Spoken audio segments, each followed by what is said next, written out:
Before I get started on this video, I want to acknowledge that I'm male and the subject matter I'm about to discuss will never apply to me. I will never experience it. So although I have an opinion, that opinion counts for sod all. Let's continue.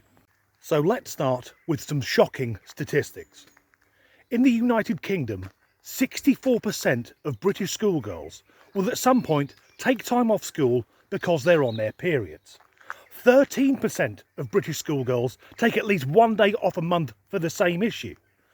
And in Great Britain, one of the richest countries in the world, a staggering 1 million teenage girls and young women can't afford basic sanitary products. How?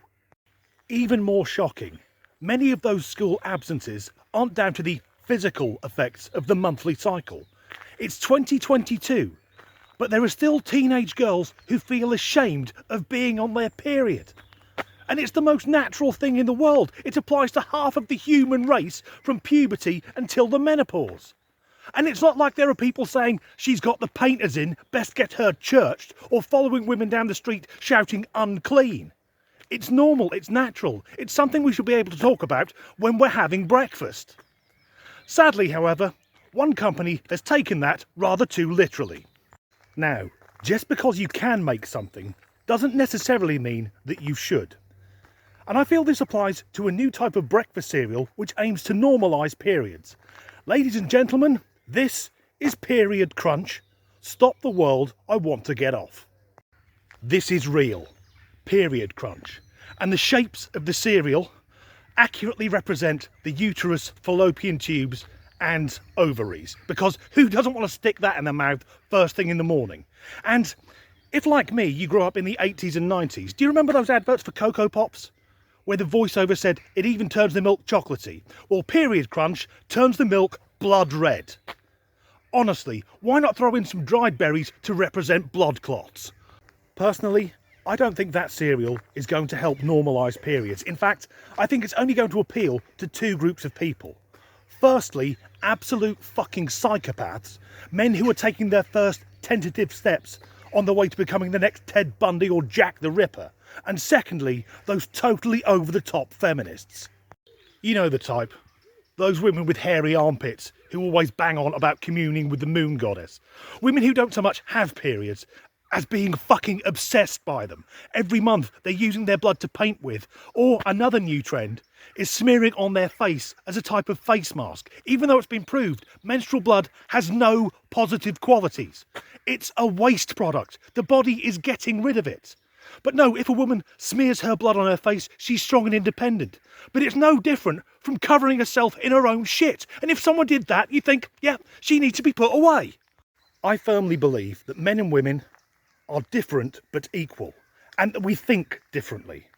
For example, I believe most women in heterosexual relationships look at their partners and think they're fucking stupid. Everything men do. We get looked at by women like we're utter half-wits. Just a few nights ago, Mrs. Disgruntled glanced at me on the sofa and I could almost hear her thinking, why am I married to this fucking moron? But ladies, I'm going to let you in on a male secret.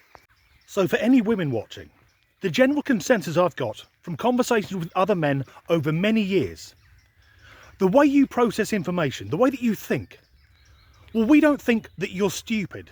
It's more like you're slightly defective. You're not quite wired up right.